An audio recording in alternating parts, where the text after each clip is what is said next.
All right, Brittany. Okay. I'm gonna be honest. Know where to start. I am so glad. I am so ready for Panovich to be back because I do not want to deal with this snow forecast anymore. We both kind of like sighed. We were like,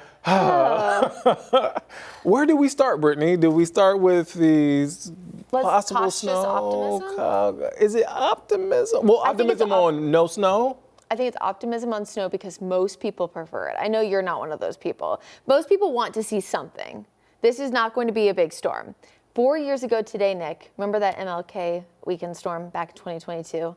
I was working in Raleigh. You were in Raleigh, yeah. So yeah. You guys saw about 2 to 4 inches. We got about 2 to 4 inches here. Areas in the mountains got close to a foot. That was 4 years ago this weekend. That was not a fun drive home in Raleigh. Not going to see that.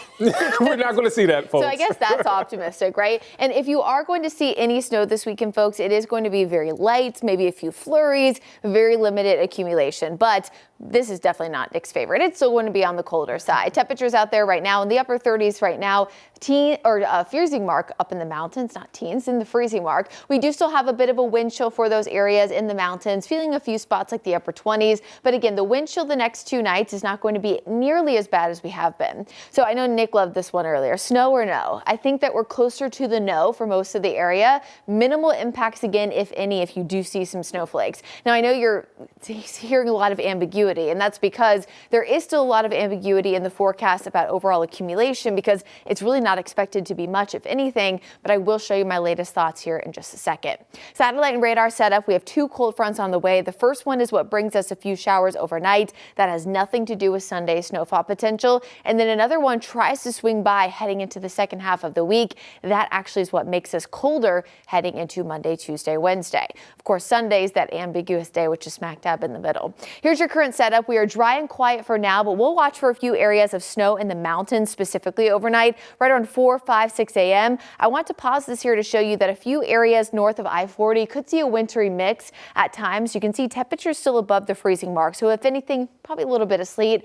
Thankfully, a lot of us are still at home when this happens. Few showers in Charlotte between 8, 9, 10 a.m. and then boom, all of that's out of here. Saturday system done. Now Sunday again is where it gets a little bit more complicated. We'll have that cold front pushing through the area, trying to bring in some of that cold air. But notice by the time the moisture starts to stream in, cold air is not locked in place. Temperatures by tomorrow at this time still in the mid 40s. So where this gets complicated is oftentimes you want the cold air in place first before the moisture comes in, because cold air chasing moisture typically results in nothing if not a cold rain here in Charlotte. So here's that early chance for rain. You can see that passing through pretty quickly.